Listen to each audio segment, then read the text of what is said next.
Selamat sore Tribuners, Anda sedang menyaksikan live update Tribun News bersama saya Firdananda.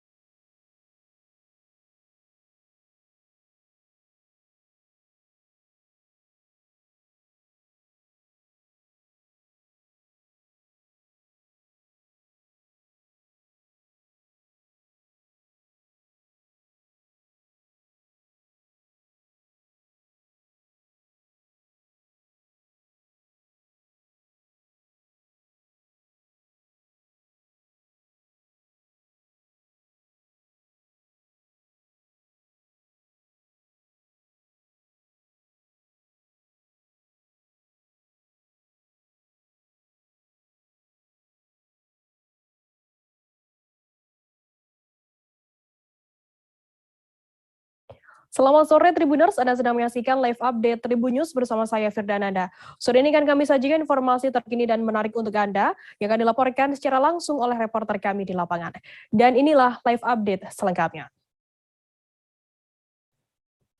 DPR RI menyetujui pengangkatan Jenderal Andika Perkasa sebagai Panglima TNI menggantikan Marsikal Hadi Cahyanto.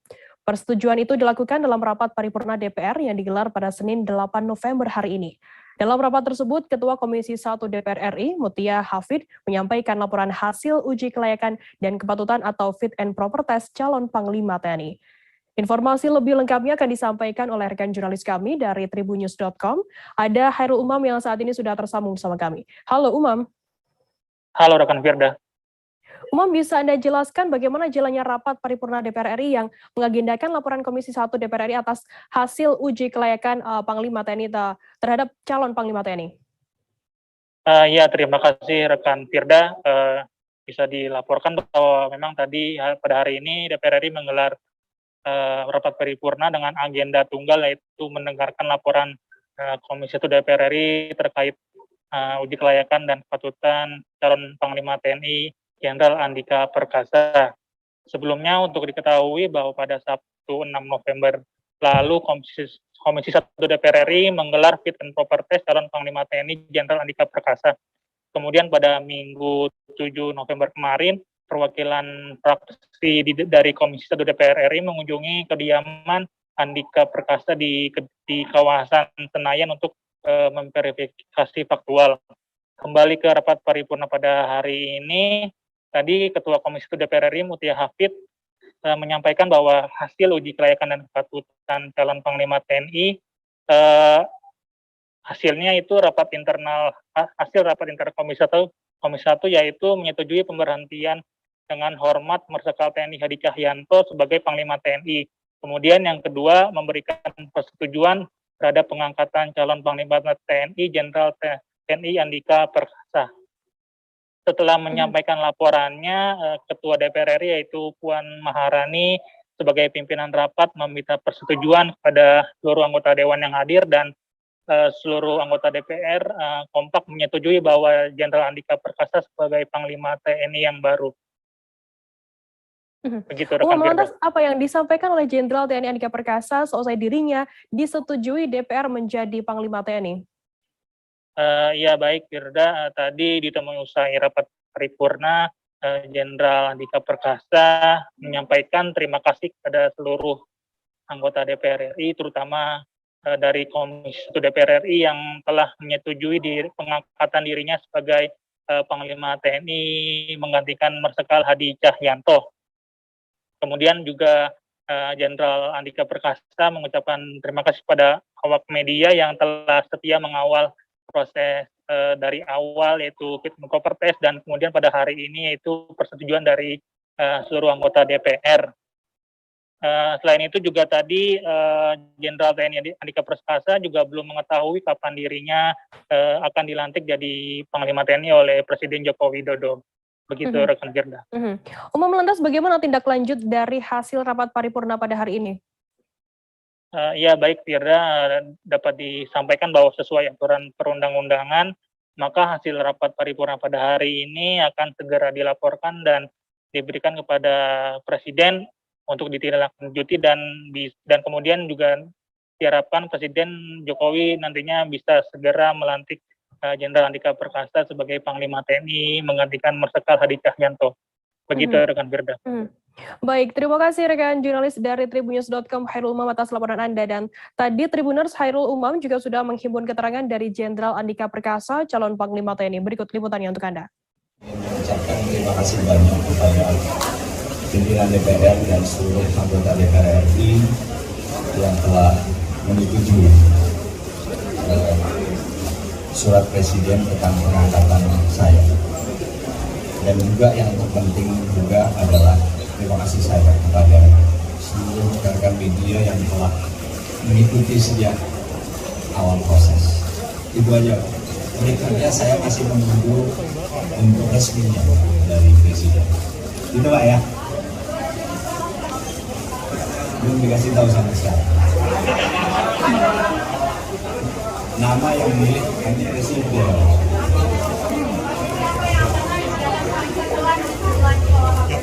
Iya, saya janji nanti Mbak setelah resmi, saya belum. Jangan sampai saya mendahului Mbak ya. Ya, ya itu nanti Mbak setelah saya resmi, sekarang kan belum ini. Jangan sampai saya nanti GR gitu Mbak. Ya.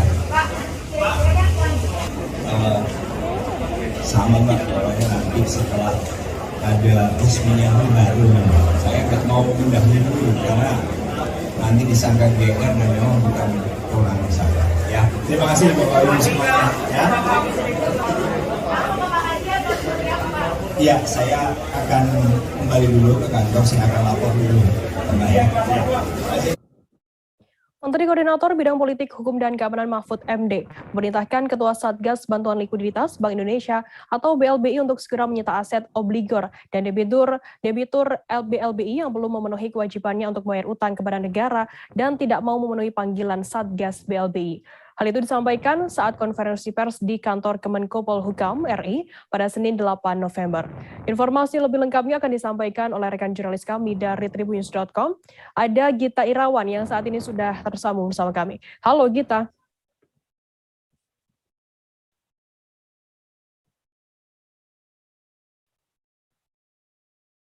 Halo rekan Gita.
Gita, bisa Anda jelaskan bagaimana sikap terkini pemerintah terhadap obligor dan debitur BLBI yang belum melunasi utangnya ini? Ya, terima kasih Firda. Tadi bisa disampaikan kalau Menko Polhukam mengatakan bahwa pemerintah akan terus melakukan upaya pengejaran terhadap obligor atau debitur guna memenuhi kewajibannya kepada negara dengan melakukan penyitaan aset jaminan dan harta kekayaan lain baik berupa tanah, bangunan, ataupun saham perusahaan. Selain itu, pemerintah juga akan melakukan langkah-langkah pembatasan keperdataan. Pembatasan yang dimaksud misalnya hak kredit di bank, berpergian ke luar negeri, atau yang lainnya. Pemerintah juga akan melakukan proses pidana terhadap obligor atau debitur yang berdasarkan penelitian Satgas telah melakukan tindak pidana. Tindak pidana yang dimaksud seperti misalnya mengalihkan aset, menjaminkan aset kepada pihak ketiga tanpa legalitas, atau menyewakan aset secara gelap. Oleh karena itu, pemerintah juga meminta iktikat baik kepada obligor atau debitur BLBI untuk memenuhi atau menyelesaikan kewajiban utangnya. Kita lantas apa perintah dari Mahfud MD sendiri selaku Ketua Pengarah Satgas BLBI? Ya, pada intinya ada dua perintah yang disampaikan oleh Bapak Menko Polhukam tadi selaku pengarah Satgas BLBI. Tadi diperintahkan kepada Ketua Satgas agar segera melakukan penyitaan aset milik obligor atau debitur yang belum memenuhi kewajibannya dan tidak mau memenuhi panggilan Satgas BLBI untuk menyatakan kapan dan bagaimana membayarnya. Kemudian yang kedua, Menko Polhukam juga memerintahkan Satgas untuk mengirim surat pemberitahuan kepada BUMN yang menjalin kerjasama dengan obligor dan debitur BLBI. Surat pemberitahuan tersebut pada intinya untuk menjelaskan bahwa para obligor dan debitur BLBI tersebut tidak menunjukkan iktikat baik untuk memenuhi kewajiban utangnya kepada negara. Kita lantas bagaimana untuk sikap dari pemerintah sendiri terhadap obligor dan juga debitur BLBI yang sudah melunasi utangnya? Ya, tadi disampaikan oleh Pak Menko Polhukam, juga sempat membeberkan sejumlah nama obligor atau debitur BLBI yang sudah melunasi utangnya. Mereka yang sudah melunasi utangnya diantaranya Antoni Salim, Bob Hasan, Sudwi Katmono, dan Ibrahim Rishad. Menko Polhukam menjelaskan mereka telah melunasi utangnya yang sebelumnya telah ditentukan melalui Impres nomor 8 tahun 2020 tentang release and discharge. Untuk itu pemerintah akan dan harus berlaku adil terhadap para obligor dan debitur BLBI yang telah dan belum melunasi utangnya dengan mengejar para obligor dan debitur BLBI yang belum melunasi utangnya kepada negara. Kita lantas apa yang saat ini tengah dilakukan oleh Satgas BLBI sendiri terkait aset obligor dan debitur BLBI yang telah disita? Ya, terkini Satgas BLBI telah berhasil melakukan penagihan terhadap utang keluarga konglomerat Bakri terkait PT Usaha Mediatronika Nusantara sejumlah sekitar 10,3 miliar. Berdasarkan siaran pers tadi, PT UMN tercatat telah melakukan 2 kali pembayaran kepada negara. Pembayaran pertama dilakukan pada 20 September 2021 dan pembayaran kedua pada 28 Oktober 2021.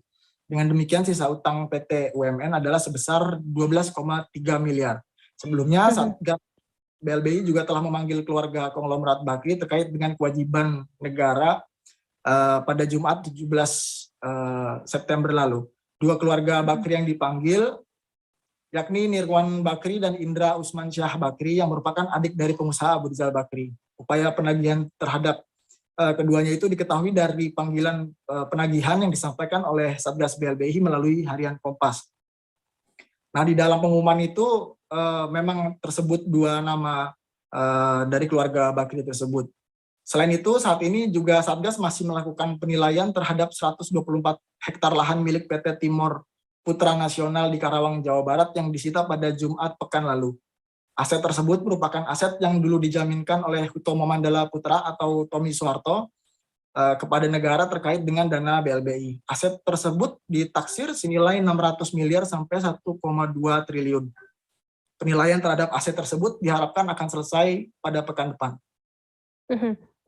Baik, Tribuners, jurnalis kami tadi Gita Irawan juga sudah menghimpun keterangan dari Menteri Koordinator Bidang Politik, Hukum, dan Keamanan Mahfud MD dan berikut liputannya untuk Anda. Kasatgas Pelaksana melakukan penyitaan aset obligor atau debitur yang belum memenuhi kewajibannya dan tidak mau memenuhi panggilan Satgas BLBI untuk menyatakan kapan dan bagaimana membayarnya. Jadi ini perintah agar segera disita aset-asetnya. Yang kedua, memerintahkan kepada Ketua Satgas untuk melakukan tindakan antara lain mengirim surat pemberitahuan kepada BUMN yang menjalin kerjasama dengan obligor atau debitur untuk menjelaskan bahwa yang bersangkutan tidak menunjukkan iktidat baik untuk memenuhi kewajibannya kepada negara. Jadi saudara, kita akan bekerja, tidak akan lagi tawar-menawar yang tidak ada gunanya. Karena kenapa ini lambat? Kemarin saya katakan kalau ganti pejabat datang lagi obligornya minta dihitung ulang bahwa itu salah, ini salah kumpulkan dokumen lagi. Belum selesai dihitung, pejabatnya ganti, dia datang lagi, minta nunggu lagi, nggak selesai-selesai. Kita sekarang harus tegas ambil ini. Kenapa ini harus dilakukan? Karena pemerintah harus adil. Ya. Pemerintah harus adil. Kita beralih ke informasi selanjutnya, Saudara. Wali Kota Bogor melakukan inspeksi mendadak ke proyek pembangunan lanjutan Masjid Agung Kota Bogor di Jalan Dewi Sartika, Kecamatan Bogor Tengah, Kota Bogor pada Sabtu 6 November. Nantinya keberadaan Masjid Agung Kota Bogor ini akan terintegrasi dengan alun-alun Kota Bogor yang saat ini juga masih dalam proses pembangunan. Untuk mengetahui informasi lebih lengkapnya, saat ini sudah tersambung bersama kami wartawan dari Tribun Bogor, ada Lingga Arfian yang akan memberikan informasi lengkapnya untuk Anda Tribuners. Halo Lingga. Ya Firda. Lingga, bisa Anda jelaskan apa yang menjadi sorotan Wali Kota Bogor ini dalam sidak ke proyek pembangunan Masjid Agung tersebut? Ya Firda dan rekan-rekan Tribuners, seperti diketahui proyek pembangunan Masjid Agung Kota Bogor ini menjadi atensi bersama bagi masyarakat Kota Bogor dan bagi para pejabat-pejabat yang ada di Kota Bogor. Sebelumnya, Ketua DPRD Kota Bogor, DPRD Jawa Barat dan Wakil Wali Kota juga melakukan inspeksi mendadak. Dan selanjutnya, Wali Kota Bogor Bima Arya Widianto pada beberapa hari kemarin melakukan inspeksi mendadak ke bangunan Masjid Agung Kota Bogor yang memang saat ini prosesnya terkendala karena mengalami depresiasi, artinya masih kurang dari target. Saat ini capaian target Masjid Agung Kota Bogor sendiri baru sekitar 37%, artinya masih di bawah 40%. Seharusnya target proyek pembangunan Masjid Agung ini berada di atas 40%. Seperti itu, Firda. Itu yang menjadi atensi bagi Wali Kota Bogor untuk mendorong terus pihak kontraktor dan pengawas DPR untuk terus mengawasi proses pembangunan Masjid Agung. Lingga, kabarnya ada keterlambatan proses pengerjaan, bisa dijelaskan terkait hal ini secara singkat begitu?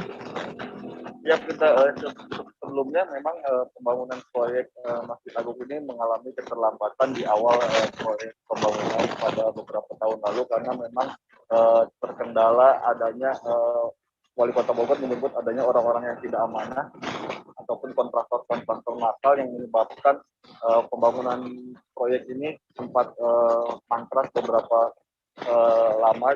Setelah itu dilanjutkan kembali karena memang ketika itu proses pengerjaan bangunan Masjid Agung itu juga diperiksa oleh Kementerian PUPR terkait kondisi bangunannya yang memang apakah layak untuk dilanjutkan, apakah memang perlu ada penguatan sehingga mengalami keterlambatan. Namun setelah itu pembangunan kembali dilanjut dan pada tahap kelanjutan ini juga mengalami keterlambatan karena terkendala cuaca dan pabrikasi proses material yang dikirimkan dari pabrik ke lokasi pembangunan proyek. Seperti itu, Firda.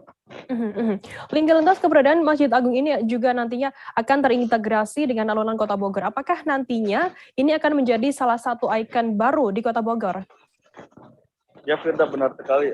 Kawasan ini merupakan kawasan terintegrasi antara alun-alun Kota Bogor, kemudian Masjid Agung Kota Bogor, dan wilayah Stasiun Bogor yang menjadi kawasan heritage. Nantinya wilayah tersebut menjadi satu kesatuan tempat berpusatnya aktivitas masyarakat, baik dari yang di Stasiun Bogor maupun yang berkunjung ke alun-alun Kota Bogor dan bisa melakukan ibadah di Masjid Agung Kota Bogor. Ini ke depan bakal terus terintegrasi sampai nantinya proses pembangunan Masjid Agung ini selesai di tahun 2003. Sementara itu untuk pembangunan alun-alun ditargetkan selesai di tahun ini pada Desember mendatang. Seperti itu, Firda. Lingga, apa saja fasilitas penunjang kawasan terintegrasi tersebut, alun-alun dan juga Masjid Agung Bogor ini?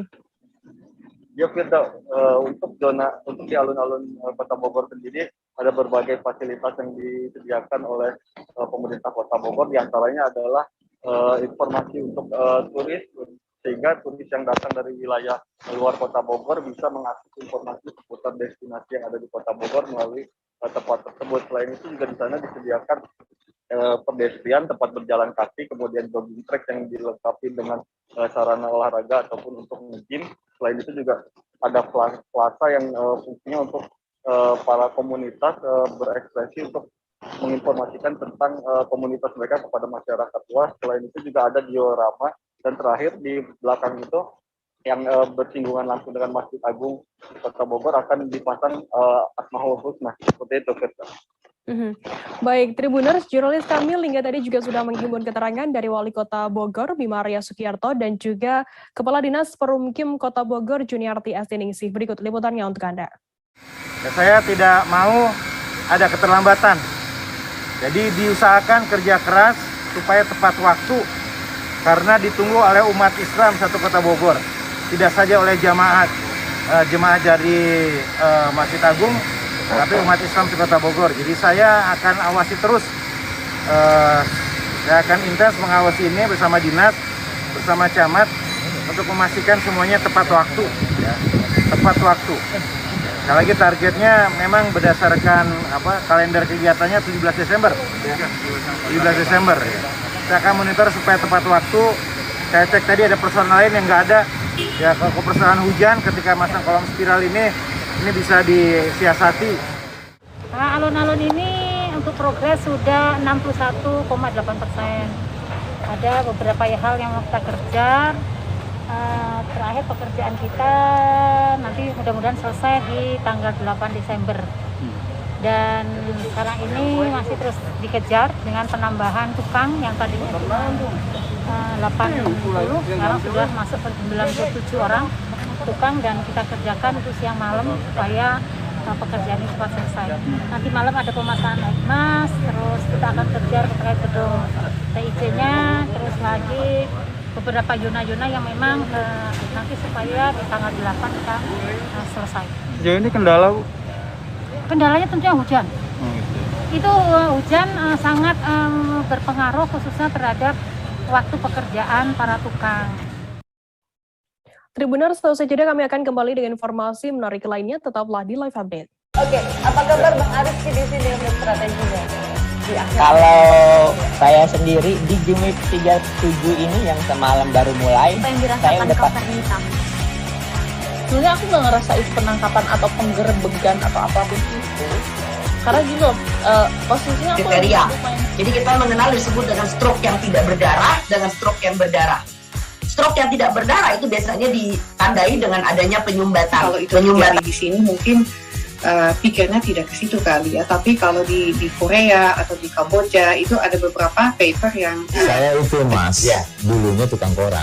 Oh gitu ya. Tukang koran. Ya, saya baca itu Pak. Tuh kan pernah baca kan? Ya. Jadi kalau saya jadi pangdam itu udah bersyukur banget. Si anak ini dijadikan sebagai tersangka begitu.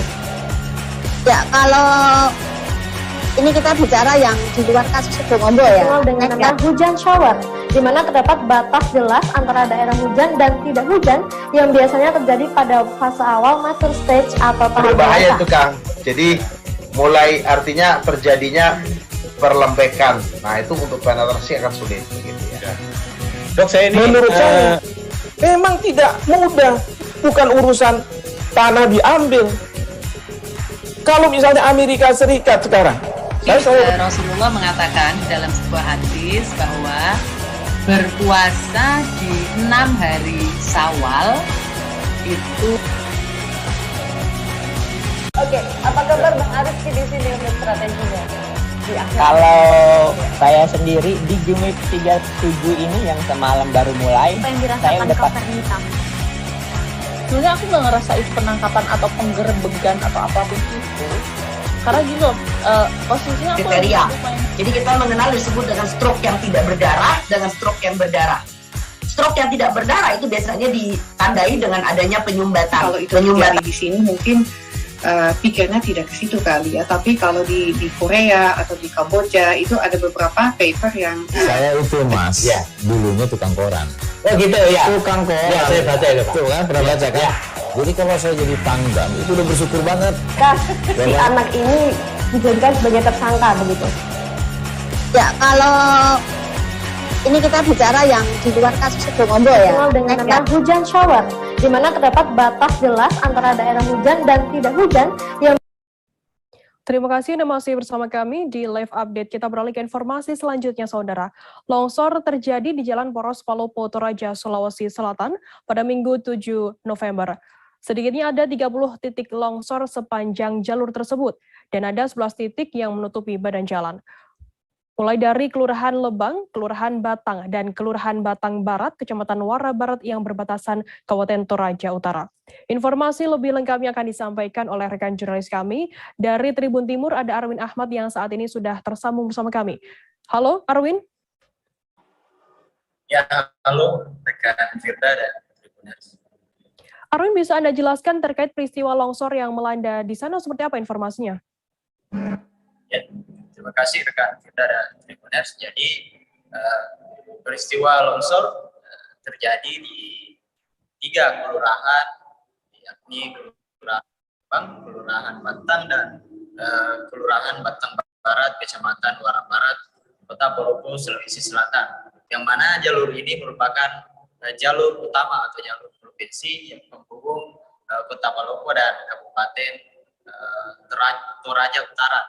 Peristiwa ini terjadi pada Minggu 7 November 2021 malam tadi, atau sekitar tengah malam, itu karena hujan deras yang mengguyur sejumlah titik di Kota Palopo pada malam tadi, dan dampaknya hingga Senin pagi hingga siang tadi ada sedikitnya 30 titik longsoran, mulai dari yang besar sampai yang kecil sepanjang jalan ini, dan ada sekitar 11 titik longsor yang menutupi badan jalan hingga membuat arus lalu lintas macet total. Lantas saat ini sudah sejauh mana penanganannya dari pihak-pihak terkait di sana? Ya, dari pantauan kami tadi di lokasi siang tadi, hanya ada satu alat berat yang diturunkan untuk mengevakuasi material longsor yang menghalangi jalan. Nah, ini dengan minimnya alat berat ini tentu akan memakan waktu yang cukup lama untuk evakuasi material longsor ini. Jika tidak ada alat berat tambahan, maka diprediksi evakuasi material ini akan berlangsung berhari-hari, dan hingga sore ini masih ada material menutupi jalan yang belum selesai dievakuasi. Nah, terbatasnya begitu. Oke, lantas kemudian apakah saat ini masih kondisi arus lalu lintas apakah juga masih macet seperti itu karena adanya penutupan tertutup jalur di sana tertutup oleh longsor? Ya, hingga sore ini kondisi lalu lintas masih macet ya, utamanya bagi kendaraan roda 4 yang ingin melintas dari arah Kota Palopo maupun sebaliknya dari arah Kabupaten Toraja Utara. Namun untuk kendaraan roda 2 informasinya sudah bisa melintas, namun dengan hati-hati ya tentunya. Baik, terima kasih rekan jurnalis dari Tribun Timur, Arwin Ahmad, atas laporan Anda. Selamat bertugas kembali. Kita beralih ke informasi selanjutnya, Saudara. Kepala Pelaksana Badan Penanggulangan Bencana Daerah Kabupaten Sanggau, Siron, menyampaikan update kondisi banjir yang melanda beberapa kecamatan di Kabupaten Sanggau, Kalimantan Barat pada Senin 8 November. Kecamatan yang dimaksud adalah Kecamatan Kapuas, Kecamatan Mukok, Kecamatan Jangkang, Meliau, Toba, dan Kecamatan Tayan Hilir. Untuk mengetahui informasi lebih detailnya, saat ini kami sudah tersambung dengan jurnalis dari Tribun Pontianak. Ada Henry Cornelius yang akan memberikan informasi lengkapnya untuk Anda Tribuners. Halo Henry. Halo, sore. Ya. Henry, bisa Anda jelaskan bagaimana update terkini ketinggian air dan dari kapan banjir ini sudah melanda di sana? Oke, Firda. Mengutip statement dari Kepala Pelaksana BPBD Kabupaten Sanggau, Siron, yang mengatakan bahwa sebanyak 6 kecamatan di Kabupaten Sanggau, Kalimantan Barat yang dilanda banjir. Kecamatan yang dimaksud adalah Kecamatan Kapuas, Kecamatan Mukok, Kecamatan Jangkang, Kecamatan Meliau, Kecamatan Toba, dan Kecamatan Tayan Hilir. Untuk ketinggian air itu berkisar 150 cm sampai 200 cm dari permukaan jalan. Untuk banjir itu sendiri terjadi sejak tanggal 23 Oktober 2021. Begitu, Firda. Henry, sudah ada berapa total KK yang terdampak dari banjir ini? Apakah juga warga ini sudah banyak yang mengungsi di sana? Ya, mengutip data dari BPBD Sanggau pada tanggal 7 November 2021, di Kecamatan Kapuas yang terdampak itu sebanyak 3.171 KK atau 11.359 jiwa. Kemudian di Kecamatan Mukok itu sebanyak 782 KK atau 3.028 jiwa. Kemudian di Kecamatan Jangkang sebanyak 452 kakak atau 1.455 jiwa. Kemudian di Kecamatan Meliau sebanyak 1.182 kakak atau 2.012 jiwa. Kemudian di Kecamatan Toba sebanyak 179 kakak atau 559 jiwa. Dan di Kecamatan Ten Hilir sebanyak 956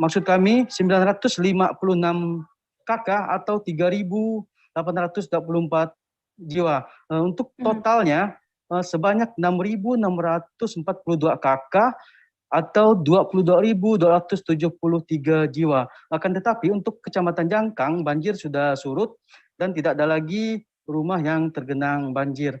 Untuk saat ini juga ada beberapa warga yang mengungsi dan data sementara yang diterima dari BPBD Kabupaten Sanggau yakni di Kecamatan Kapuas itu sebanyak 64 kakak atau 207 jiwa dan di Kecamatan Muko itu sebanyak 4 kakak atau 21 jiwa. Jadi total jumlah pengungsi sebanyak 68 kakak. Untuk lokasi pengungsian juga ada disediakan Pemkab Sanggau. Satu di antaranya itu di Gor Bujang Malaka Sanggau dan ada juga beberapa posko pengungsian lainnya yang disediakan untuk tempat pengungsian.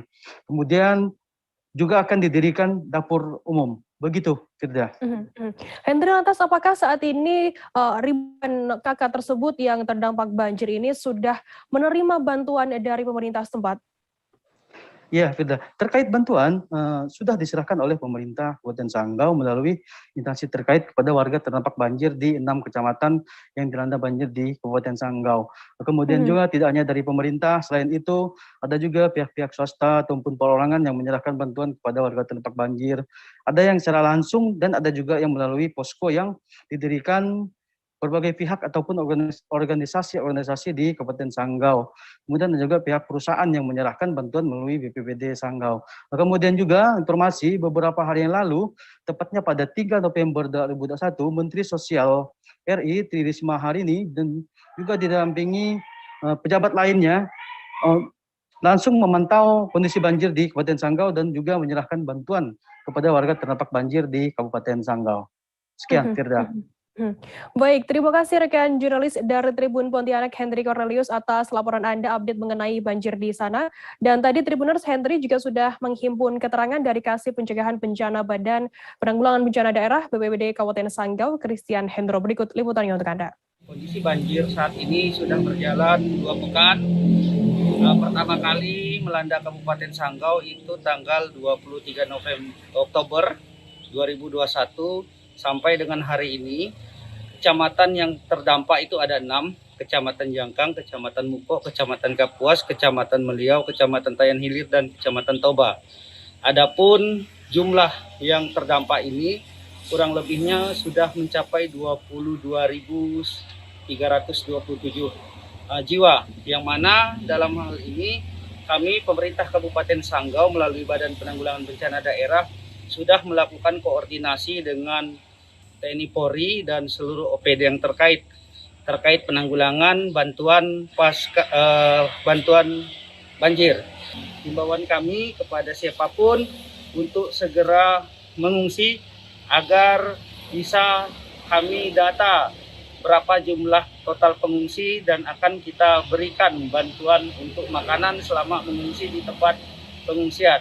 Untuk Kamtipnas sendiri kami sudah berkoordinasi berdasarkan rapat dengan Bupati Sanggau dan seluruh Forkopimda. Untuk Kamtipnas kami akan melakukan patroli di wilayah-wilayah atau di kelurahan yang warganya mengungsi di tempat-tempat pengungsian. Kita beralih ke informasi selanjutnya, Saudara. Polrestabes Medan, Palembang, maksud kami, meringkus 1 tersangka yang melakukan tindak pidana dengan sengaja mendistribusikan dan mempromosikan situs judi online lewat Facebook. Tersangka merupakan seorang female disc jockey bernama Yuniar alias Sandra Arimbi, warga Kelurahan 3 4 Ulu, Kecamatan Su 1, Palembang. FDJ Sandra ditangkap saat sedang melakukan live Facebook pada Sabtu 6 November sekira pukul 10 malam. Untuk mengetahui informasi lebih lengkapnya sudah bergabung bersama kami Wartawan dari Tribun Sumsel ada Rahmat Kurniawan yang akan berikan informasi lengkapnya untuk Anda Tribuners. Halo Rahmat. Halo Firda. Rahmat, bisa Anda jelaskan bagaimana proses penangkapan FDJ Sandra ini dilakukan dan apa saja barang bukti yang diamankan oleh pihak kepolisian? Ya, betul sekali Firda, terima kasih. Tribuners, jadi pada hari Sabtu lalu unit Ranmor Satreskrim Polrestabes Palembang baru saja mengamankan seorang female disc jockey bernama Sandra Arimbi di kediamannya di Jalan Kyai Haji Wahid Hasim di Kelurahan 340 Kecamatan Seberang Ulus 1 Palembang. Untuk DJ ini sendiri diamankan saat sedang melakukan live Facebook. Berawal dari polisi mendapat laporan bahwa DJ ini sedang melakukan promosi situs judi online melalui live Facebook dan kemudian anggota langsung menuju ke kediaman tersangka begitu Firda. Untuk barang bukti yang diamankan ada alat-alat musik disc jockey dan juga handphone yang digunakan oleh DJ ini sendiri saat melakukan live Facebook. Demikian Firda. Kemudian dari pengakuan tersangka sendiri, berapa orang yang saat itu menonton live Facebooknya? Ya, betul sekali. Dalam satu hari DJ ini mendapat penonton sebanyak 500 hingga 1.000 orang. Dalam satu hari dia ini melakukan live Facebook dengan mempromosikan situs judi online selama 1 jam. Live Facebook sendiri dia lakukan setiap malam hari, terutama di malam hari selama 1 jam. Jadi memang ia sudah ada kerjasama dengan salah satu bandar judi online untuk mempromosikan situs judi online ini ketika dia sedang memainkan musik DJ di dalam live Facebook. Begitu Firda. Dari live Facebook situs tersebut, berapa total omset yang didapatkan, keuntungan yang didapatkan oleh DJ ini? Ya, betul sekali. Kalau dari pengakuan tersangka ini, ia mendapat bayaran selama 1 bulan itu berkisar antara 10 juta hingga 15 juta per bulan dari bandar judi online, hasil dari ia mempromosikan situs judi online tersebut, begitu Firda. Dan memang untuk saat ini ia belum mengetahui berapa orang yang sudah mendaftar ketika usai dia melakukan promosi live Facebook tersebut, begitu Firda. Lantas FDJ Sandra ini sudah melakukan promosi di Facebook tersebut sejak kapan? Bisa Anda informasikan terkait hal ini? Ya, terima kasih Firda. Dari pengakuan DJ ini, ia sudah melakukan promosi situs judi online melalui Facebook itu sejak bulan Agustus tahun ini, di mana ada seseorang yang berkomunikasi mengechat si DJ ini melalui handphonenya, kemudian menawarkan untuk mempromosikan situs judi online yang ia miliki. DJ ini setuju dan merasa tergiur dengan tawaran si bandar judi ini, kemudian ia menyetujui kerjasama yang terjalin sudah kurang lebih 3 atau 4 bulan ini. Begitu Firda. Baik. Tribuners, jurnalis kami tadi juga sudah menghimpun keterangan dari Kasat Reskrim Polrestabes Palembang, Kompol Tri Wahyudi terkait penangkapan FDJ Sandra. Berikut liputannya untuk Anda. Mengamankan tersangka, ini dia endorse ya, dia endorse judi secara online. Dia sambil live di Facebook, di IG mungkin ya, sambil di backgroundnya itu tetap dianya ada link judinya, jadi slot dan macam-macam. Saya lihat ada togelnya juga di situ, sehingga kita kenakan pasal 45 ayat 2, junto pasal 27 ayat 2, Undang-Undang 19 tahun 2016 terhadap perubahan Undang-Undang 11 2006 tentang ITE ya, informasi dan transaksi elektronik, dengan ancaman itu 6 tahun penjara. Dan memang setelah kita dalami, yang bersangkutan ini tersangka kita atas nama Yuniar alias Sandra, dia mendapatkan ibaratnya fee atau bayaran ya dari online tersebut sebesar 10 juta per bulan. Ya. Nanti teknisi akan mendalami lagi, dan dia sudah sering nih, sudah sekitar 3 bulan dia yang melakukan seperti itu, seperti endorse seperti itu. Hal-hal itu jelas melanggar sehingga kita proses sesuai aturan yang berlaku. Kita beralih ke Kalimantan, Saudara. Wanita kelahiran Samarinda berinisial DM 24 tahun terpaksa harus meringkuk menjadi tahanan kepolisian setelah tindak pidananya terkuak. DM disangka melakukan tindak pidana penggelapan setelah merugikan sejumlah orang melalui strategi investasi dan arisan online yang belakangan diketahui fiktif belaka. Informasi lebih lengkapnya akan disampaikan oleh rekan jurnalis kami dari Tribun Kaltim, ada Muhammad Zain yang saat ini sudah tersambung bersama kami. Halo Zain. Halo Firda. Zain, bisa Anda jelaskan bagaimana modus operandi dari pelaku tersangka sendiri? Baik, bisa disampaikan untuk modus operandi dari tersangka sendiri ini menawarkan melalui platform Instagram dengan menampilkan bukti ataupun screenshot, kemudian juga dengan penawaran-penawaran bahwa dengan berinvestasi melalui investasi si tersangka ini nantinya akan mendapatkan keuntungan kurang lebih dari 20 sampai dengan 70% dalam waktu 15 hari sampai 25 hari saja. Nanti kemudian untuk calon korban yang tertarik nantinya akan diarahkan oleh tersangka untuk mengirimkan sejumlah uang sesuai dengan tarif investasi yang sudah disediakan oleh tersangka. Untuk tersangka sendiri di sini menawarkan kurang lebih ada 15 produk investasi, di mana untuk yang paling murah ini dengan nominal Rp300.000, yang nantinya akan mendapatkan keuntungan kurang lebih Rp500.000. Kemudian untuk yang tertinggi ini kurang lebih ada 2 juta, yang nantinya iming-imingnya nasabah akan mendapatkan keuntungan sampai dengan Rp3.200.000. Namun untuk di selanjutnya, dari awal-awal berjalannya investasi ini memang si tersangka ini memang memberikan keuntungan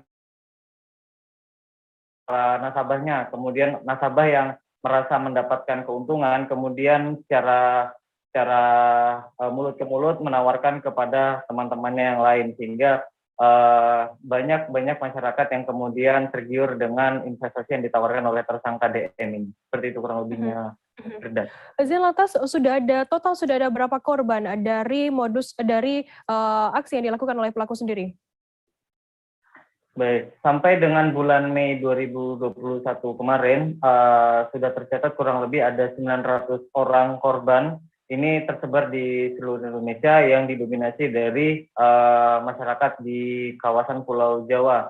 Sementara untuk di wilayah Kalimantan Timur sendiri ini ada di wilayah Balikpapan, kemudian juga ada di Berau, seperti itu. Kemudian dari kepolisian sendiri ini hanya mengambil sebagian saja untuk dilakukan pemeriksaan, kurang lebih ada 33 orang, seperti itu. Zain, saat ini total sudah ada berapa kerugian yang dialami oleh korban sendiri akibat penipuan yang dilakukan oleh pelaku sendiri? Baik. Kalau untuk kerugian sendiri sebenarnya kurang lebih variatif, tapi untuk secara akumulatif dari kepolisian mencatat kurang lebih ada 63 miliar. Itu untuk total kerugian yang diterima oleh korban sejak investasi ini mulai macet, seperti itu. Untuk ancaman hukuman yang dijatuhkan kepada tersangka sendiri, bagaimana informasi terkait hal ini, Zain? Baik, dari kepolisian sendiri ini memberikan ancaman terhadap tersangka DM ini dengan menggunakan UU penipuan, yaitu di KUHP, kemudian juga Undang-Undang ITE. Ini jadi untuk ancaman untuk tersangka ini rentangnya antara 4 sampai dengan 15 tahun pidana penjara. Seperti itu, Firda. Baik, Tribuners, jurnalis kami tadi juga sudah menghimpun keterangan dari Kabid Humas Polda Kaltim, Kombes Pol Yusuf Sutejo. Berikut liputannya untuk Anda. Kejadian ini adalah didasari yang awalnya itu ada laporan polisi atau laporan pengaduan dari Polres Berau tanggal 4 Juni 2021 dan ditindaklanjuti rupanya tidak hanya satu korban. Di Polda Kaltim juga ada 4 laporan pengaduan. Di antaranya dari para konsumennya ini dari Balikpapan, luar Kalimantan Timur juga ada, dari Jawa Tengah, lalu dari Banten dan dari Polda Riau. Di mana tersangka menawarkan investasi dibagi dalam beberapa, istilahnya slot ya, dibagi dalam beberapa slot, yaitu ada 15 slot. Masing-masing bervariasi antara 300.000 sampai 1,5 juta per slot. Dan dengan diiming-iming dengan keuntungan senilai 25% sampai 70% hanya dalam waktu 15 sampai 25 hari kerja. Di sini ada kita amankan satu orang tersangka atas inisial DM yang mengelola akun daripada grup investor Bezi, atau kalau di grupnya itu investasi Bezi. Kita beralih ke Kota Ambon, Saudara. Belasan pasangan muda-mudi kedapatan berduaan di 3 penginapan yang ada di Jalan AM Sengaji, Kota Ambon. Sebanyak 15 pasangan bukan suami istri tersebut diamankan saat operasi Pekat Siwa 5 yang digelar oleh Polda Maluku pada Sabtu 6 November malam hingga Minggu 7 November dini hari. Untuk mengetahui informasi lebih lengkapnya sudah bergabung bersama kami wartawan dari Tribun Ambon, ada Alvin Risanto yang akan memberikan informasi lengkapnya untuk Anda Tribuners. Halo Alvin. Halo Tribuners, halo rekan Firda. Alvin, bisa Anda informasikan terkait razia yang digelar oleh Polda Maluku sendiri kemarin, seperti apa informasinya? Ya, jadi razia ini merupakan salah satu razia operasi Pekat Siwa 5, di mana operasi penyakit masyarakat gitu di tahun 2021 ini. Dan dari hasil razia malam minggu kemarin bahwa polisi mengamankan 15 orang di pemuda-pemudi di tiga penginapan di Kota Ambon, yakni penginapan Asri, penginapan Raja Wali, dan penginapan Garuda ini. Nah, dan dari 15 orang itu mereka ditanya apakah mempunyai KTP, dan mereka mengatakan bahwa tidak memiliki KTP. Dari 15 itu 11 yang tidak memiliki KTP, dan 11 itu merupakan remaja, 5 diantaranya perempuan dan 6 diantaranya lelaki. Begitu rekan Fira. Lantas sudah ada berapa total barang bukti yang diamankan, dan apa saja barang bukti yang diamankan oleh pihak kepolisian sendiri saat razia tersebut, Alvin? Ya, untuk barang buktinya diamankan itu berupa obat, salah satu obat antibiotik, dan juga beberapa bungkus obat alergi, dan juga beberapa bungkus dari apa ini sendiri, kondom sendiri, rekan Firda. Dan itu mereka mengungkapkan bahwa mereka memang menggunakan itu menggunakan obat-obat tersebut, begitu rekan Firda. Lantas bagaimana untuk tindakan dari pihak kepolisian sendiri setelah menjaring 15 pasangan bukan suami istri ini? Ya, untuk 15 orang ini langsung diarahkan ke Polda Maluku dan langsung diberikan pembenahan kepada mereka agar tidak lagi mengulangi hal seperti ini, karena mereka merupakan remaja dan masih kehidupannya masih panjang, dan mereka juga diberi pembenahan kepada mereka. Dan juga untuk rekan Firda, sedikit informasi, setelah melakukan operasi pekat kepada penginapan, Polda Maluku juga melakukan operasi pekat ke salah satu pasar Merdeka di Kota Ambon, dan juga menemukan beberapa orang yang asik, 6 orang yang asik bermain judi yoker, dan Polda Maluku langsung menindak dengan mengamankan beberapa barang bukti seperti uang dan 2 juta dan kartu yoker di salah satu pasar di Merdeka Kota Ambon. Dan memang untuk operasi pekat ini akan dilangsungkan selama 10 hari dari tanggal 5 kemarin hingga tanggal 15 November ini. Untuk itu masyarakat dihimbau agar tidak melakukan aksi-aksi kejahatan di Kota Ambon sendiri. Begitu rekan Firda. Baik, terima kasih rekan jurnalis dari Tribun Ambon Alvin Risanto atas laporan Anda. Selamat bertugas kembali. Ya. Tribuners, selesai jeda kami akan kembali dengan informasi menarik lainnya. Tetaplah di Live Update. Oke, apa kabar Bang Aris di sini untuk strateginya? Kalau saya sendiri di Jumip 37 ini yang semalam baru mulai, saya udah sebenarnya aku nggak ngerasain penangkapan atau penggerebegan atau apapun itu. Karena gini loh, posisinya aku kriteria. Jadi kita mengenal disebut dengan stroke yang tidak berdarah dengan stroke yang berdarah. Stroke yang tidak berdarah itu biasanya ditandai dengan adanya penyumbatan. Kalau itu terjadi di sini mungkin pikirnya tidak ke situ kali ya, tapi kalau di Korea atau di Kamboja itu ada beberapa paper yang Saya itu mas, dulunya tukang koran. Oh gitu ya. Tukang koran. Ya, saya baca itu Pak. Tuh kan, pernah baca kan? Jadi kalau saya jadi pangdam, itu udah bersyukur banget. Si anak ini dijadikan sebagai tersangka begitu. Ya, kalau ini kita bicara yang di luar kasus Situbondo ya. Dengan nama hujan shower, di mana terdapat batas jelas antara daerah hujan dan tidak hujan yang biasanya terjadi pada fase awal mature stage atau tahap Berbahaya dewasa. itu Kang.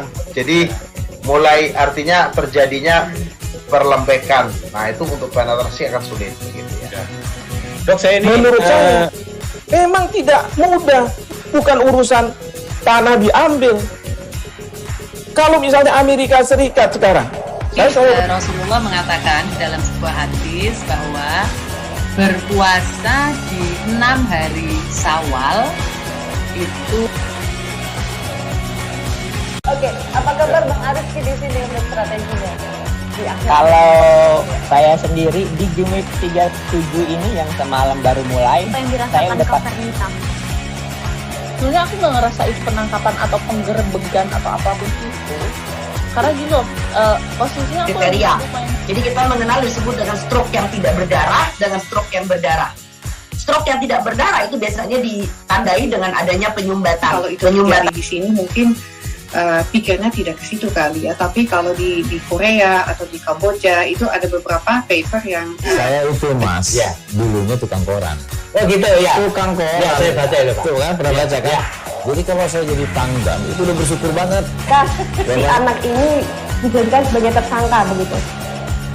Ya, kalau ini kita bicara yang di luar kasus Situbondo ya. Dengan nama hujan shower, di mana terdapat batas jelas antara daerah hujan dan tidak hujan yang biasanya terjadi pada fase awal mature stage atau tahap Berbahaya dewasa. itu Kang.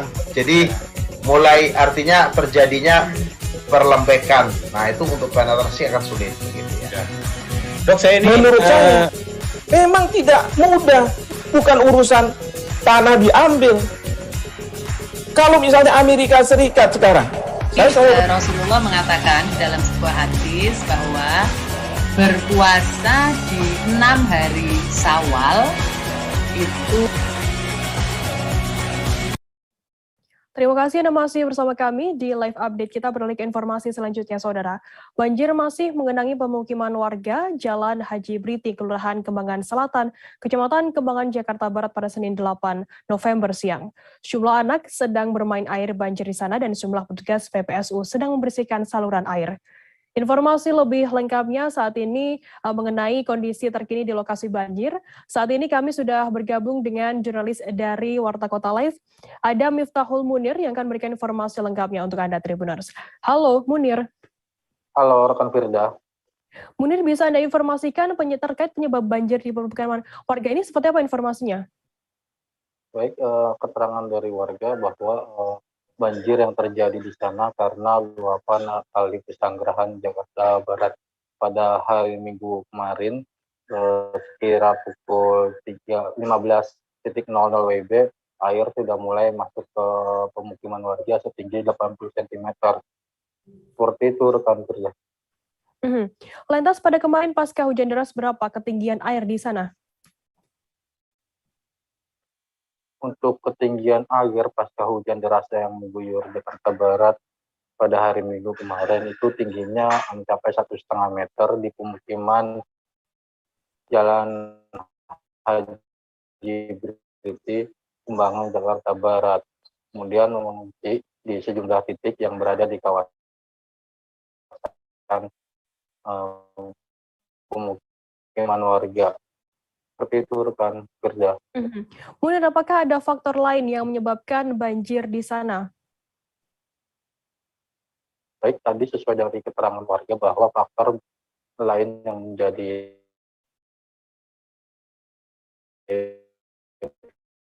penyebab banjir di sana kurangnya perhatian dari pemerintah Provinsi DKI Jakarta terhadap gerahan Jakarta Barat, karena kali di sana itu tidak pernah dilakukan normalisasi sehingga air hingga ke pemukiman warga. Seperti itu rekan Firda.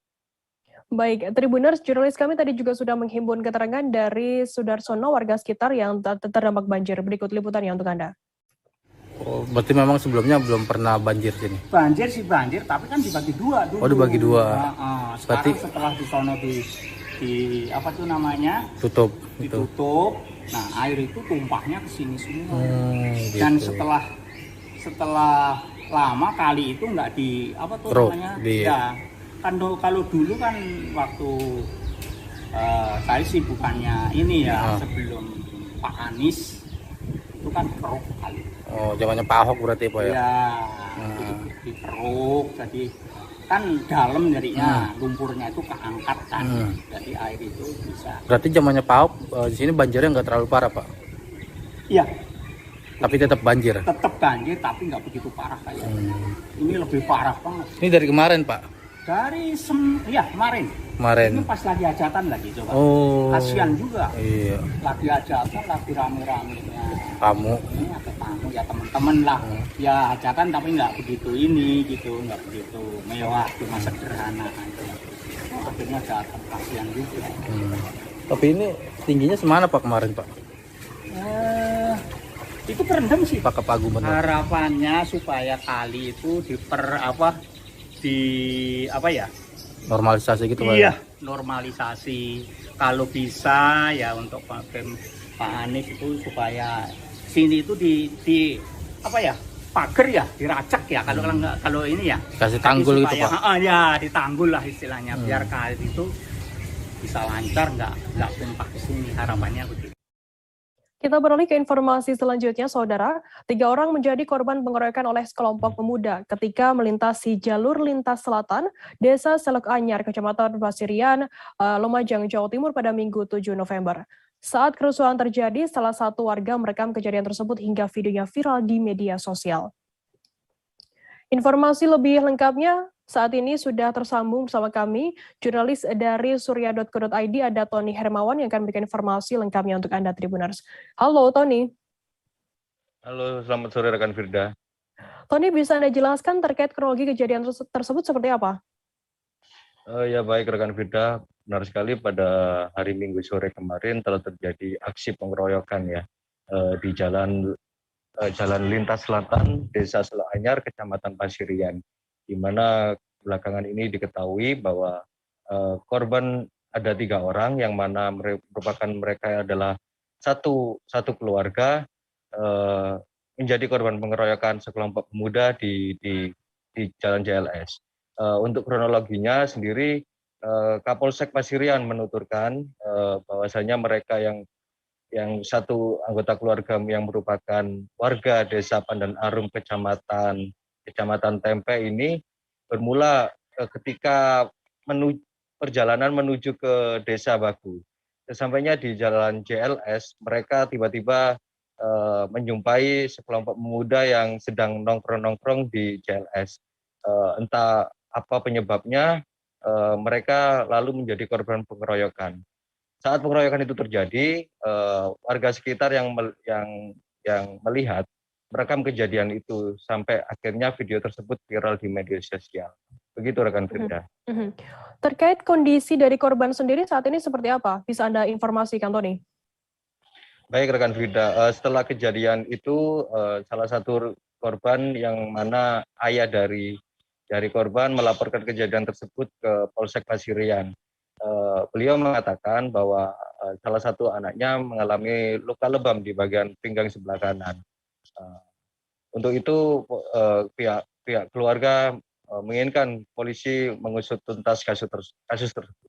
Begitu rekan. Apakah berdasarkan pemeriksaan sementara begitu dari korban sendiri, apakah sudah diketahui penyebab dari pengeroyokan tersebut?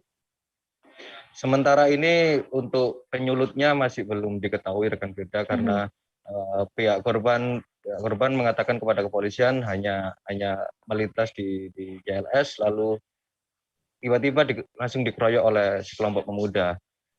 Untuk motifnya masih didalami polisi. Yang jelas polisi saat ini sudah mengantongi identitas para pelaku setelah melihat video yang viral di media sosial. Begitu rekan Frida.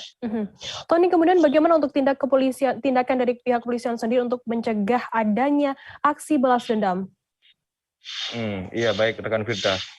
Perlu diketahui memang di jalur lintas selatan ini bukan kasus pertama kali ya. Beberapa bulan yang lalu memang kasus semacam ini, tepatnya tawuran, juga terjadi di jalur lintas selatan. Biasanya mereka, anak-anak muda ini nongkrong di sana, mengadakan aksi balap liar, lalu berujung tawuran. Untuk itu polisi saat ini, khususnya Polsek Pasirian, bekerjasama dengan jajaran polsek setempat maupun Danramil Kecamatan Pasirian akan melakukan patroli secara intens di titik-titik yang rawan terjadinya aksi tawuran maupun balap liar. Begitu rekan. Baik, terima kasih rekan jurnalis dari surya.id, Tony Hermano atas laporan Anda, dan tadi Tribuners, Tony juga sudah menghimpun keterangan dari Kapolsek Pasirian, Ibtu Agus Sugiarto terkait hal ini. Berikut liputannya untuk Anda. Ya, terima kasih. Jadi sekira pukul 16.20 kemarin ada informasi perkelahian pemuda di jembatan CLT ikut desa Solok Anyar, Kecamatan Pasirian. Kalau pemicunya sendiri apa nih? Sementara kita sudah melakukan penyelidikan terkait dengan kejadian tersebut. Sudah ada 2 orang yang kita identifikasi sebagai korban, yaitu inisial K, Desa Pandan Arum, Kecamatan Tempeh. Nah, kemudian terkait dengan sebagai pelaku sudah kita kantongi, sementara ada 2 orang. Dari hasil penyelidikan sementara apa dan yang mempengaruhi tawuran itu? Hasil pemeriksaan dari saksi korban ini sementara belum kita ketahui karena dari para terduga ini belum kita minta keterangan. Korban ada berapa dan yang dibahas? Korban 1 orang. 1 orang ya. Dan biar tidak ada aksi balas dendam. Sementara dari kami ya, bersama-sama dengan Danramil, ya, Anggota Koramil Pasirian, gabung dengan Polsek Tempeh dan Munir, antisipasinya kita lakukan patroli secara rutin, ya, secara rutin di lokasi tempat perkelahian. Kita beralih ke informasi selanjutnya, Saudara. Kecelakaan maut melibatkan 1 unit mobil dan motor Honda CR-V terjadi di Jembatan Miangas, Dedengan, luar Kota Manado pada Sabtu 6 November. Terlihat Honda CR-V bagian depan rusak parah, begitu juga dengan mobil jenis Avanza bagian depan juga tampak ringsek. Informasi lebih lengkapnya akan disampaikan oleh rekan jurnalis kami dari Tribun Manado. Ada Fistel Mukuan yang saat ini sudah tersambung bersama kami. Halo Fistel. Halo, malam Firda. Ya, Fistel, bisa Anda jelaskan bagaimana pantauan Anda saat di lokasi kejadian kecelakaan ini? Ya, terima kasih. Dari hasil pantauan kami di lokasi kejadian, ada kendaraan jenis Avanza berada di tengah jalan, dan salah satu motor Honda CR-V yang sudah tergeletak di depan mobil. Dan setelah kami mewawancarai salah satu warga, ternyata yang kami wawancara itu adalah sopir mobil, dan kami konfirmasi ke sopir mobil, pengendara sepeda motor sudah dilarikan ke rumah sakit, dan kejadian itu di pagi hari. Jadi karena masih pagi, belum terlalu banyak kendaraan yang lewat sehingga tidak terjadi kemacetan. Kurang lebih 15-20 menit dari 1 unit mobil dari Lantas Polresta Manado langsung datang ke TKP dan langsung mengevakuasi kendaraan mobil Honda CR-V dan salah satu mobil yang terjadi kontra. Ini mobil kontra motor. Demikian rekan Firda. Faisal, mungkin bisa diinformasikan terkait bagaimana kronologi kecelakaan tersebut terjadi? Ya, kronologi menurut pengakuan dari pengendara mobil, dia bertabrakan dengan sepeda motor ini dari arah berlawanan. Namun menurut dia berada di lokasinya. Maksud kami berada di jalurnya di sebelah kiri. Namun pengendara sepeda motor ini mungkin karena terlalu cepat sehingga keluar di jalurnya. Kemudian bertabrakan dengan mobil sehingga pengendara mobil ini langsung berhenti. Begitu Firda menurut pengakuan pengendara mobil. Lantas bagaimana kondisi pengendara sepeda motor saat ini? Bisa ada informasi terkait hal ini, Faisal? Kondisi pengendara motor saat ini masih dirawat di rumah sakit. Namun saat diangkat oleh warga dan dilarikan ke rumah sakit, menurut sopir tidak terlihat bercak darah baik korban saat dilarikan ke rumah sakit dan masih dalam keadaan sadar pengendara, dan saat ini masih dirawat di rumah sakit MMC Kota Manado. Demikian Firda. Bagaimana kemudian tindak lanjut dari pihak kepolisian sendiri terkait adanya kecelakaan yang melibatkan mobil dan juga motor ini, Faisal? Kasat Lantas Polresta Kota Manado, Bapak Benyamin Undap, saat ketika kami konfirmasi, dia masih menyelidiki kasus ini. Tapi memang menurut Kasat, dari pihak korban tidak memperberatkan dan tidak melaporkan untuk kejadian ini. Dan pastinya tinggal juga menunggu konfirmasi dari pengendara sepeda motor. Jadi saat ini Satlantas Polresta Kota Manado masih sementara melakukan penyelidikan terkait kasus ini. Demikian Firda. Baik, Tribuners, jurnalis kami tadi juga sudah menghimpun keterangan dari seorang pengendara mobil bernama Denny Lengkong. Berikut liputannya untuk Anda.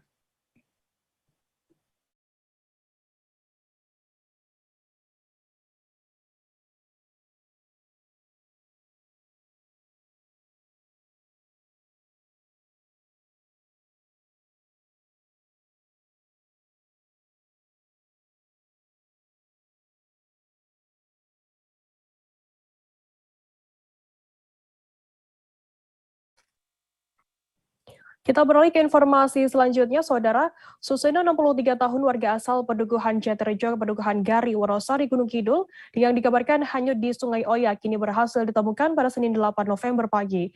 Kepala Basarnas Yogyakarta, Wahyu Effendi, dalam keterangannya menyampaikan, jasad korban ditemukan di dekat jembatan Bundar Pelayan. Korban sebelumnya dinyatakan hilang pada Minggu 7 November sore. Untuk mengetahui informasi lebih lengkapnya, saat ini kami sudah tersambung dengan jurnalis dari Tribun Jogja. Ada Alexander Aprita yang akan memberikan informasi lengkapnya untuk Anda, Tribuners. Halo, Aprita. Ya, selamat sore, Firda. Alexander Aprita, bisa Anda jelaskan bagaimana untuk proses penemuan dari jasad korban sendiri?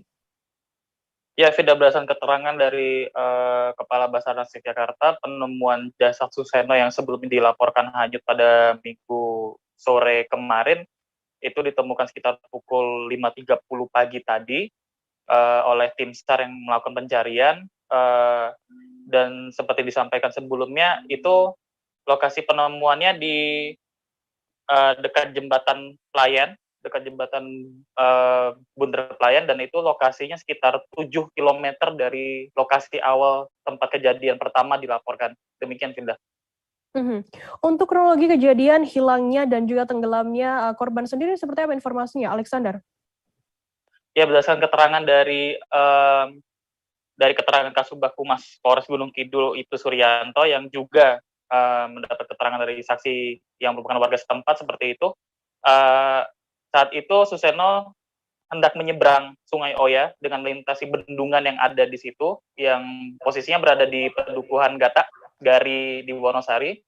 Saat akan menyeberang itu, tiba-tiba dia terpeleset, langsung jatuh dan langsung terseret oleh aliran Sungai Oya seperti itu. Kebetulan saat itu saksi juga berusaha menolong korban, namun kondisi arus sungai yang deras menyulitkan proses evakuasi, sehingga akhirnya melapor ke pihak kepolisian dan akhirnya diupayakan untuk pencarian, dan pencarian sendiri melibatkan unsur dari SAR, BPBD, dan dari kepolisian sendiri. Adapun prosesnya masih saat malam itu mengalami kesulitan karena kondisi derasnya Sungai Oya, sehingga akhirnya posko didirikan di dekat lokasi kejadian dan besok paginya kemudian baru jasad Suseno ditemukan. Demikian, Firda. Alexander, setelah adanya kejadian hilangnya korban ini, ditenggelamnya korban ini, apakah ada imbauan dari BPBD Yogyakarta sendiri terkait hal ini? Ya, dari BPBD Gunung Kidul sendiri sebelumnya sudah menyampaikan bahwa warga perlu mengantisipasi datangnya musim penghujan di tahun ini, terutama dari BMKG sendiri sudah memperingatkan ada curah hujan saat ini lebih tinggi yang tentunya akan berpengaruh pada bencana hidrometeorologi seperti mungkin arus sungai yang lebih deras, kemudian angin kencang dan sebagainya seperti itu. Jadi dari BPBD Gunung Kidul mengimbau warga lebih waspada, kemudian menghindari aktivitas yang setidaknya bisa membahayakan dirinya sendiri seperti itu. Baik, terima kasih rekan jurnalis dari Tribun Jogja, Alexander Atprita, atas laporan Anda. Selamat bertugas kembali. Tribuners, selesai jadi kami akan kembali dengan informasi lainnya. Tetaplah di Live Update. Oke, apa kabar Bang Ariski di sini untuk strateginya? Kalau saya sendiri di Jumip 37 ini yang semalam baru mulai, saya udah sebenarnya aku nggak ngerasain penangkapan atau penggerebegan atau apapun itu. Karena gini loh, posisinya aku Jadi kita mengenal disebut dengan stroke yang tidak berdarah dengan stroke yang berdarah. Stroke yang tidak berdarah itu biasanya ditandai dengan adanya penyumbatan. Kalau itu terjadi di sini mungkin pikirnya tidak ke situ kali ya. Tapi kalau di Korea atau di Kamboja itu ada beberapa paper yang saya itu Mas, ya, dulunya tukang koran. Oh gitu ya. Tukang koran. Ya, saya baca itu, Pak. Tuh kan, pernah baca kan? Ya. Jadi kalau saya jadi pangdam itu udah bersyukur banget. Si anak ini dijadikan sebagai tersangka begitu.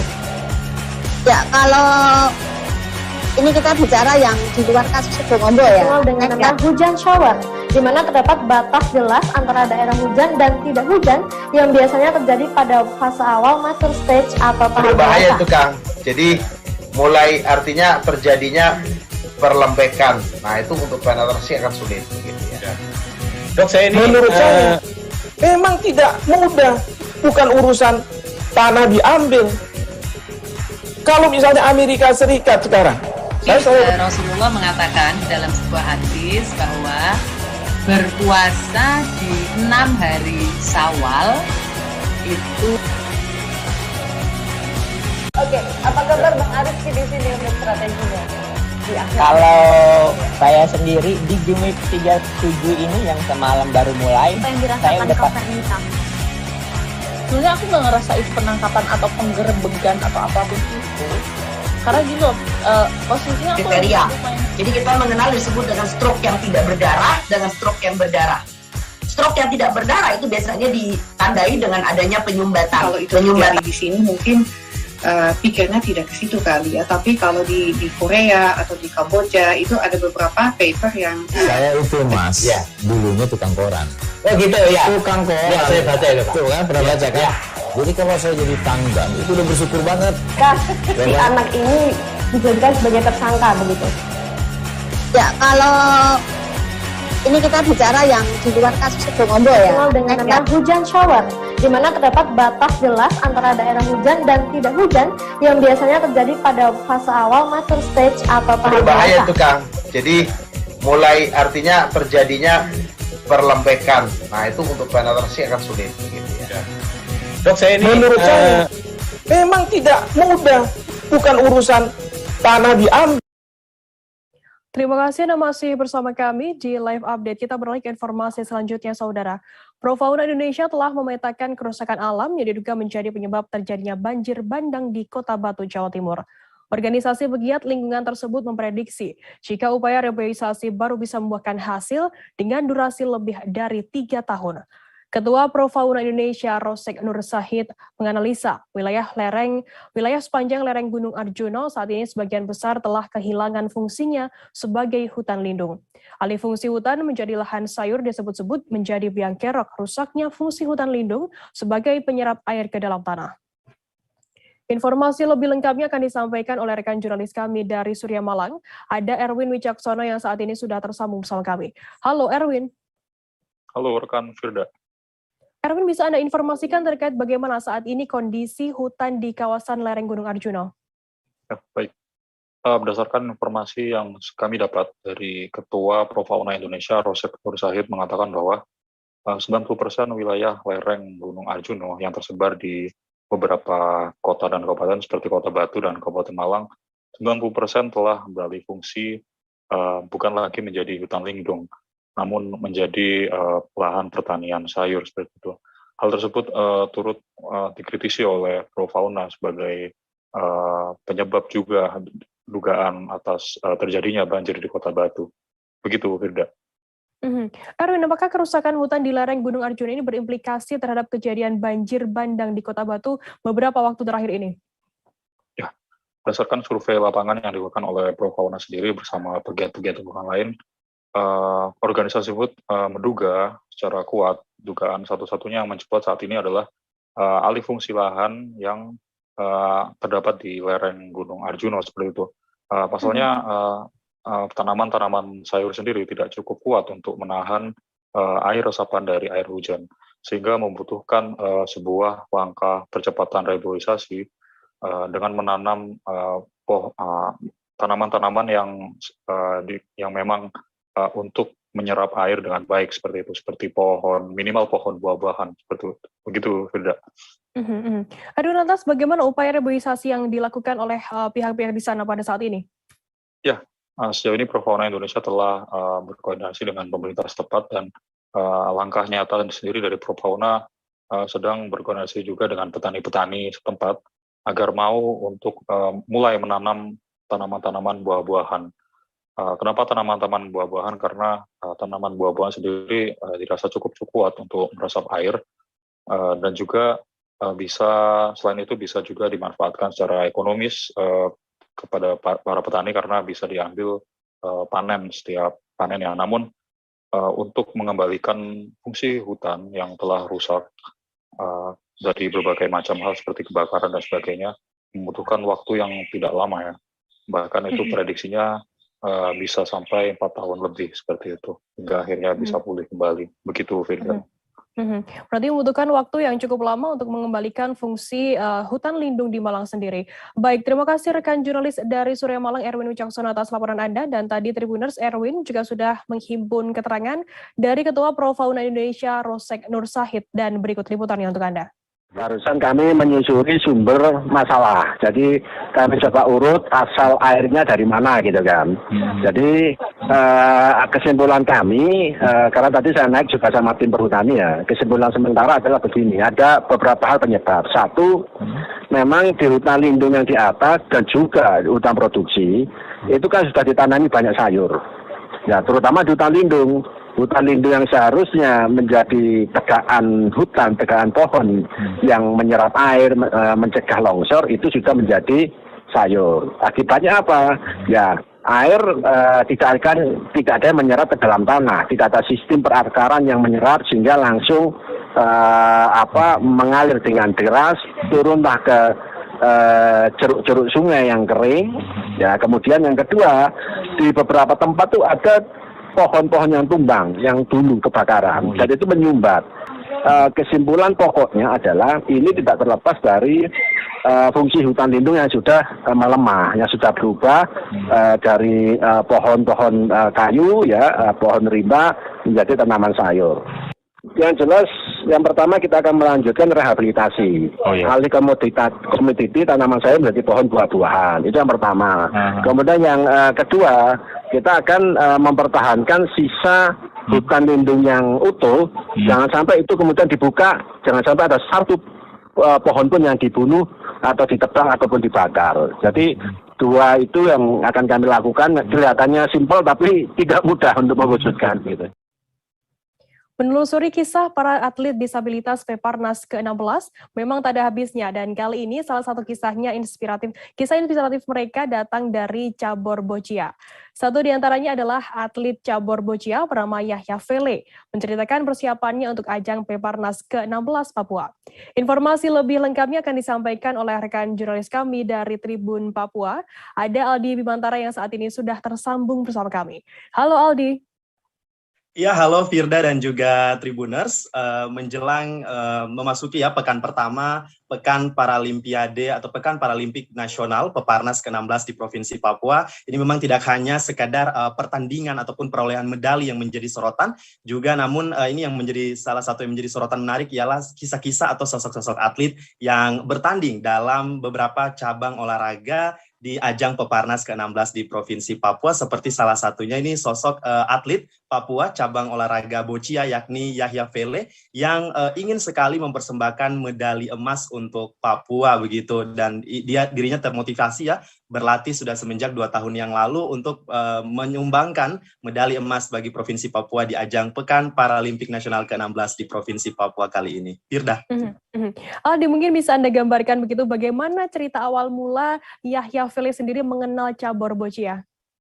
Baik Firda dan juga Tribuners, mungkin saya bisa sedikit bercerita ya. Memang awal mula Yahya Fele ini mengenal cabang olahraga boccia karena mulanya nih ajakan dari adik kelasnya di SMP Negeri 7 Yoka Pantai Jayapura bernama Naomi Awaito yang kemudian mengajaknya latihan boccia di Hotel Metastar Waena Jayapura. Nah, dari ajakan pertama ini ia tolak ya, kemudian setelah terus diajak begitu secara terus-menerus, Yahya Fele ini pun menuruti dan akhirnya singkat cerita setelah ia melihat para atlet bermain ya, berlatih, ia pun tertarik untuk mencoba mengikuti pertandingan cabang olahraga boccia ini. Begitu, Firda. Aldi, mungkin bisa Anda ceritakan sedikit mengenai sosok Yahya Fele ini memaknai cabur boccia di dalam hidupnya seperti apa informasinya? Ya, baik Firda dan juga Tribuners, memang sebelum mengenal cabang olahraga boccia ini ya, Yahya Fele ini nampak beraktivitas hanya seputar rumahnya saja ya, berdasarkan hasil wawancara saya bersama dirinya begitu. Dirinya mengaku memang setelah ia diajak untuk berlatih boccia, maka hidupnya ini berubah, jadi lebih produktif karena sering latihan dan membuat orang tuanya ini memberikan dukungan baginya untuk bisa fokus dalam pertandingan boccia di event Peparnas ke-16 yang kali ini diselenggarakan di Provinsi Papua.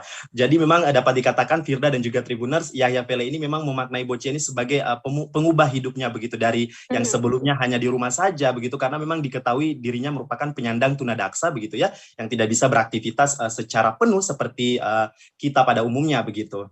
Firda. Aldi, apakah ada harapan mungkin atau mungkin respon pertama kali dari Yahya Fele sendiri ketika dipercaya menjadi atlet boccia mewakili Papua di ajang Peparnas ke-16 ini?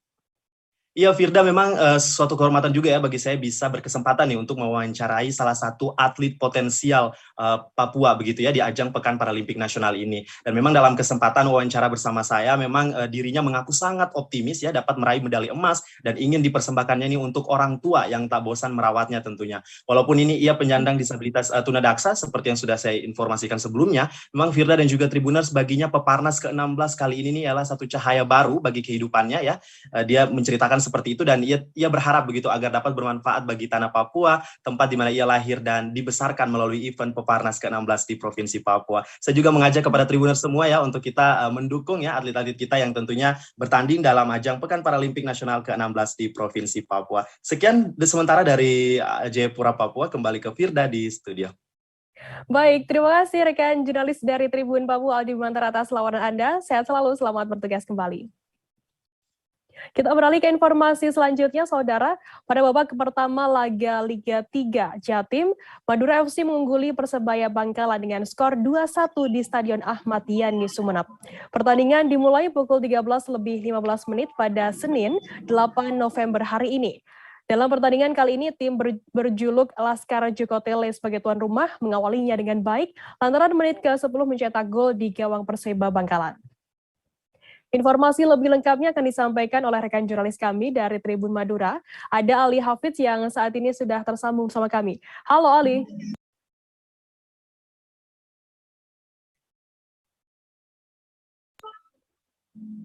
Baik, Firda, halo. Ya. Rekan Ali, bisa Anda jelaskan bagaimana suasana pertandingan Liga 3 Jatim 2021 antara Madura FC melawan Perseba Bangkalan? Baik, Firda. Pada pertandingan Liga 3 Jawa Timur tahun 2021, yakni mempertemukan antara Madura FC dan Perseba Bangkalan di Stadion Ahmad Yani Kabupaten Sumeneb, Madura. Tadi berlangsung pada pukul 1.15 waktu Indonesia Barat. Pada babak pertama, Madura FC untuk sementara unggul skor 2-1 di babak pertama, Firda. Lantas bagaimana untuk komentar dari para pelatih sendiri ya?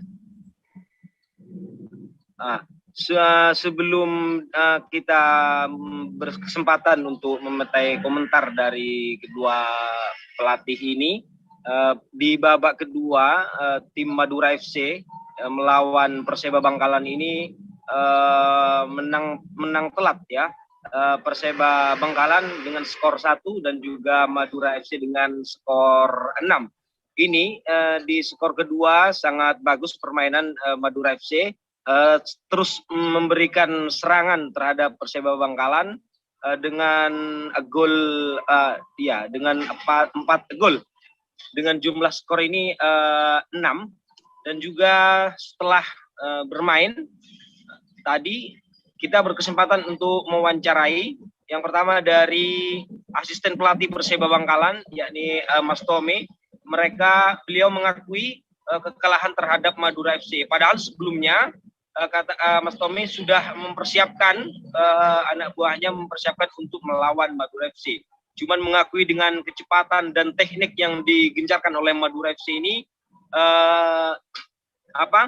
pemain Perseba Bangkalan mentalnya sempat kewalahan dengan teknik yang diberikan oleh Madura FC. Untuk pelatih Firda, untuk pelatih yang Madura FC, Bapak Salahuddin ini juga mengaku bangga dengan kecepatan dan teknik baru yang sudah disiapkan di pertandingan perdana Madura FC ini. Cuman pihaknya mengaku tidak kepada para pemain jangan terlalu bangga dulu karena masih pertandingan dengan level tinggi masih akan berlangsung. Pihaknya terus akan melakukan evaluasi kepada para pemain Madura FC untuk terus melakukan kemenangan di level tinggi ke depannya, Firda. Baik, Tribuners, jurnalis kami tadi juga sudah menghimpun keterangan dari asisten pelatih Perseba Bangkalan, Tommy, dan juga pelatih Madura FC, Salahuddin. Berikut liputannya untuk Anda. Pertama-tama pertandingan ini kita kalah dengan skor yang cukup berat, yang mana sebelumnya kita sudah persiapkan taktikal untuk menghadapi pertandingan dengan Madura FC, yang mana babak pertama sebetulnya kita sudah sedikit memberi pengawalan, cuma menit awal kita yang berlawan itu sedikit banyak mengganggu mental pertandingan anak, sehingga kerasa lebih berat aja menghadapi Madura FC. Dan di seluruh bola ini saya yakin memang bisa kita turun, dan memang akhirnya terjadi seperti itu. Cuma dari hasil satu ini memang banyak beberapa ini kita tidak bagian dari bola yang kita berbeda. Pertama, gimana kita bermain dulu di tempatnya bisa kita menang, kita bermain dengan seperti ini. Apapun kita sudah menang, kita jangan mundur itu. Yang kita antisipasi nanti, kalau memang nanti kita lolos pertama, kita akan itu bagus kita akan bermain dengan pertama supaya kita setinggi. Nah, jadi kita melatih dari sekarang kita bisa bermain dengan bagaimana kita main di tinggi. Apapun hasilnya, kalau kita pernah melawan kita mainnya boleh turun ke berubah, tetap pressure tinggi. Ini yang boleh proses untuk pertandingan ini. Tribuners, informasi tadi sekaligus menutup perjumpaan kita dalam live update hari ini. Jangan lupa saksikan terus live update di seluruh kanal YouTube dan Facebook Tribun Network. Masih di tengah pandemi, Tribuners, kami terus mengingatkan Anda untuk selalu menerapkan protokol kesehatan dimanapun Anda berada. Saya Firdana, wakil kurang bertugas, pamit undur diri. Terima kasih dan sampai jumpa. Jangan lupa like, subscribe, dan share ya.